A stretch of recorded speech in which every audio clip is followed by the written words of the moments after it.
Hello students, my name is Abhilasha Rastogi. Today we will discuss about the innate and adaptive immunity. So before I'll start with what is innate and adaptive immunity, let's have a look what do we understand by the term immunity. Immunity का मतलब क्या होता है?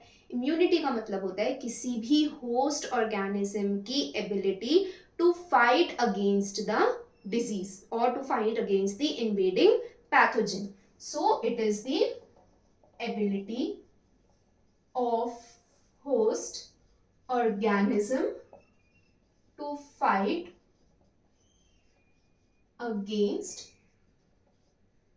the invading pathogen. Now, जो immunity है, it has been broadly classified into two categories. What are those categories? Innate and adaptive, or it is also referred to as acquired immunity. Okay, so innate immunity का मतलब क्या होता है? Innate का मतलब क्या हुआ? बायो को सबसे इजी तरीका है पढ़ने का, just understand the term. Innate का मतलब होता है the immunity which is present in our body since birth. वो इम्यूनिटी जो हमें बाय बर्थ मिली है, since birth it has been there and it is referred to as non specific immunity. Now, why are we calling it as non-specific immunity? It is able to distinguish between self and the non-self cell. मतलब आपका body cell कौन सा है और foreign pathogen कौन सा है, उसके बीच में ये डिस्टिंग्विश करेगी. लेकिन फॉरेन पैथोजन भी तो कितनी वैरायटी के हो सकते हैं. It could be fungal cell, it could be bacterial, it could be viral, right? And it could be any antigen. Maybe you are allergic to some bird's feather or pollen grains or to any other thing. लेकिन सबके लिए जो line of defence है वो same रहेगा. It is also the first line of defence. Now adaptive और acquired immunity. Adaptive या acquired, नाम से समझ में आ रहा है, the immunity that we have acquired. So this type of immunity is present after birth. और ये कब डेवलप होती है? During the course of infection. जब हम किसी इन्फेक्शन को एनकाउंटर करते हैं उसके बाद जो हमारी बॉडी में इम्यूनिटी डेवलप होती है, that is referred to as adaptive or acquired immunity. I'll give you a very simple example. You must have heard of chicken pox.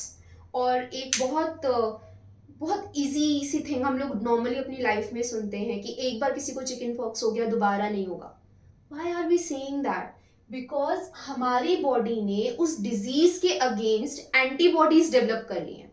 सो जब भी सेम पैथोजन हमारी बॉडी में एंटर करेगा, those antibodies which has been developed during the first course of infection will come into action. तो क्या हुआ? वो antibodies कब बनी? इन्फेक्शन के दौरान और इन्फेक्शन के बाद बनी. During and after the course of infection we have developed the immunity. Therefore it is referred to as adaptive or acquired immunity. Now let's have a very quick look into the innate immunity. We'll discuss about the innate first. Let's see the detail about the innate immunity. As I have told you, it is an inborn immunity. It is the first line of defense in your body. So basically इसके अंदर चार तरीके के barriers आते हैं. कौन कौन से बैरियर्स हैं? The first barrier is physical barrier. Again नाम से पता लग रहा है, फिजिकल, जो आपको आउटर लाइनिंग में या इनर लाइनिंग में इनिशियली आपको प्रोटेक्ट कर रहा है from any sort of disease. Barrier है किसके अगेंस्ट? किसी भी नॉन सेल्फ सेल के अगेंस्ट जो आपकी बॉडी का पार्ट नहीं है. सो फिजिकल बैरियर में first example is skin. Of course ये हमें कितनी अलग अलग इन्फेक्शन से प्रोटेक्ट करती है. So skin is the first line of defence. Then mucus coating of epithelium lining. The respiratory tract,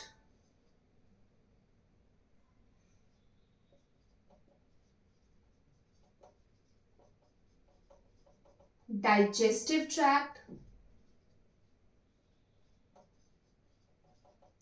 and urinogenital tract.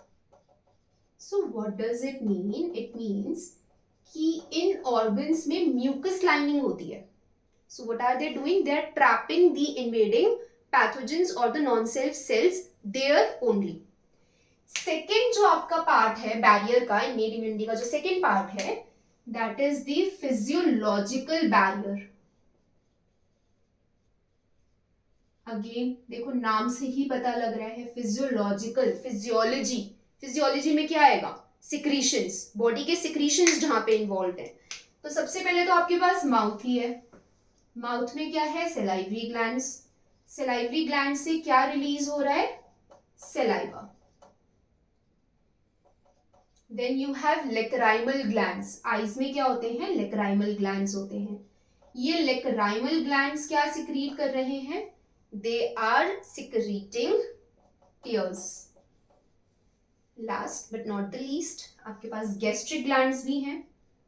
What those gastric glands are secreting? They are secreting the acid. Now very special thing to remember, जो saliva और tears होते हैं, इनके पास एक specific enzyme present होता है, that is lysozyme.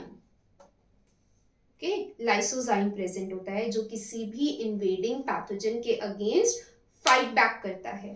So first we have studied about the physical barrier where we have skin, then we have the mucus coating of the epithelium lining, the respiratory tract, digestive tract and the urinogenital tract. कोई भी चीज जो आपके respiratory system में और digestive system में या via urinogenital system enter कर रही है, वहां पे जो म्यूकस लाइनिंग है वो उसको हेयर एंड देयर स्टॉप कर देगी, फर्दर आपको इन्फेक्शन कॉज नहीं करने देगी. Then you have the physiological barrier. In your mouth you have the salivary glands which secrete saliva. Eyes में क्या है? Lacrimal glands which secrete tears. And then last you have the gastric glands that secrete acid. Especially the saliva and tears, they are responsible for having an enzyme lysozyme जो बहुत directly किसी भी pathogen पे act करता है.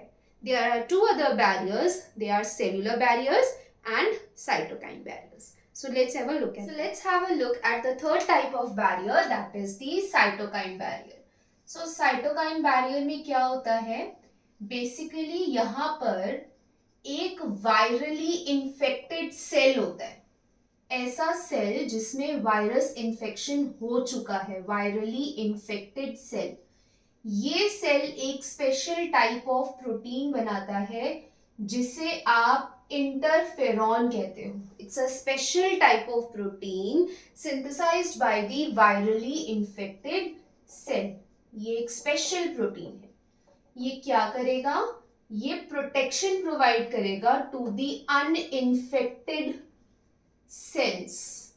Now the question comes how.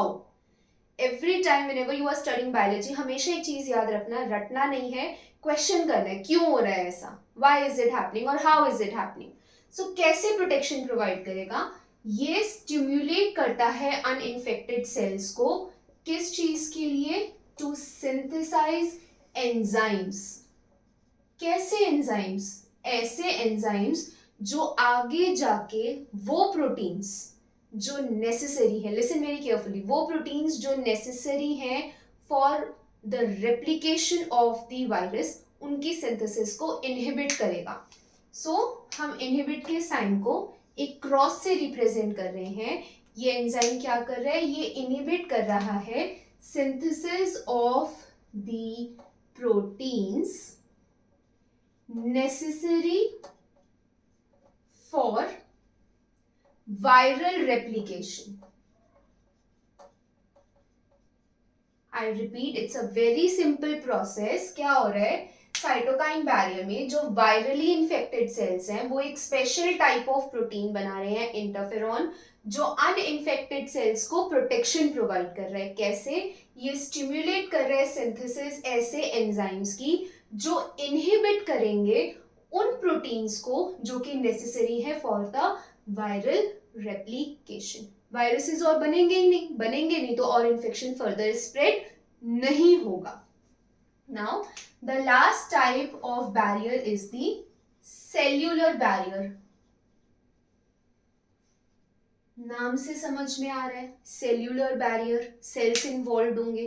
कौन से sales? WBCs, जैसे कि PMNLs। अब ये PMNLs क्या है? They are polymorphonuclear leukocytes. ठीक है, इसमें आपके पास और भी एग्जांपल्स हैं सेल्यूलर बैरियर में, जैसे मोनोसाइट्स हैं, मैक्रोफाजेस हैं, and even there are NK cells. What are the NK cells? These are natural killer cells. Natural killer cells. So ये natural killer cells क्या करते हैं? ये एक स्पेशल टाइप का सिक्रीशन करते हैं, refer to as perforin.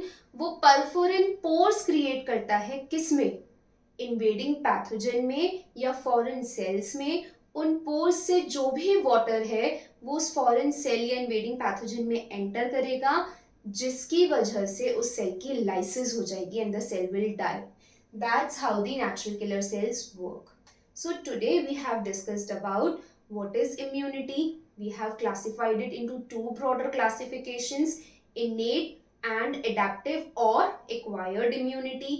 Then in innate immunity we understand about the four types of barriers: physical barrier, physiological barrier, cytokine barrier and the cellular barrier. In the cellular barrier we discussed that NK cells are those cells which secrete perforins that create pores in the invading pathogen, due to which the water will enter into them and the lysis will occur. I hope you understand it well. Thank you.